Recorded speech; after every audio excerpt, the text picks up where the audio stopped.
মহাকাশের রহস্যময় নীরবতার মধ্যেও শোনা গেল এক অদ্ভুত শব্দ। নাসার সাম্প্রতিক গবেষণায় উঠে এসেছে এক চমকপ্রদ তথ্য। মহাকাশে প্রতিনিয়ত একটি ধ্বনি শোনা যায়, যা যেন কোটি কোটি বিলিয়ন বিলিয়ন মানুষের সমবেত সুরের মতো শোনায়। এই আবিষ্কার প্রাসঙ্গিক করেছেন 1400 বছর আগের একটি হাদিস, যেখানে রাসূলুল্লাহ সাল্লাল্লাহু আলাইহি সাল্লাম উল্লেখ করেছিলেন যে ফেরেশতারা আকাশে প্রতিনিয়ত আল্লাহ তাআলার জিকির করছেন।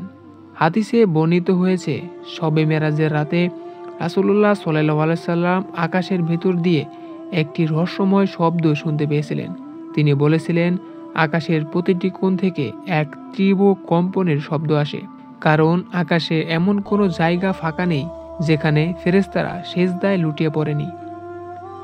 অন্যদিকে বিজ্ঞানীদের মতে মহাকাশ একটি বায়ুশূন্য স্থান হওয়ায় যেখানে সাধারণত শব্দ শোনা সম্ভব নয়।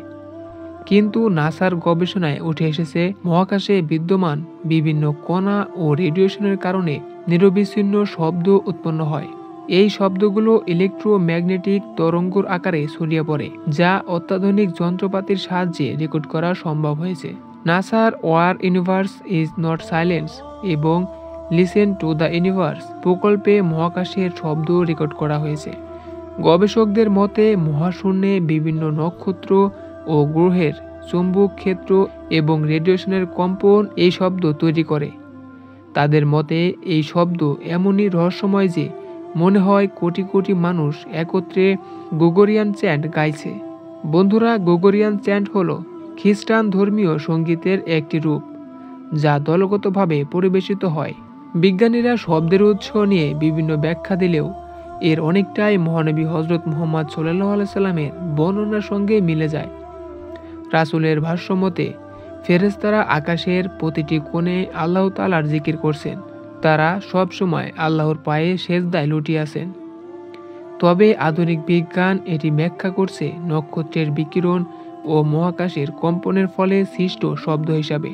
নাসার এই আবিষ্কার আমাদের নতুন করে মনে করিয়ে দেয় 1400 বছর আগের ওই বার্তাগুলোর তাৎপর্য কত গভীর। বন্ধুরা, মহাকাশের শব্দগুলো কি সত্যি ফেরেশতাদের জিকির? এর প্রকৃত উত্তর একমাত্র আল্লাহই ভালো জানেন। তো বন্ধুরা, আর দেরি না করে চলুন শুনে আসা যাক কি সেই শব্দ।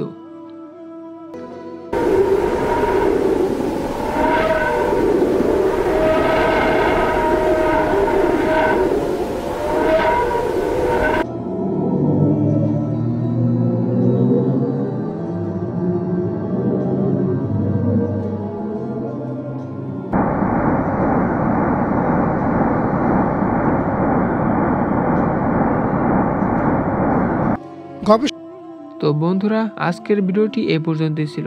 যদি ভিডিওটি ভালো লেগে থাকে তাহলে একটি লাইক দিবেন এবং চ্যানেলটিকে সাবস্ক্রাইব করবেন পরবর্তী ভিডিও দেখার জন্য। আল্লাহ হাফেজ।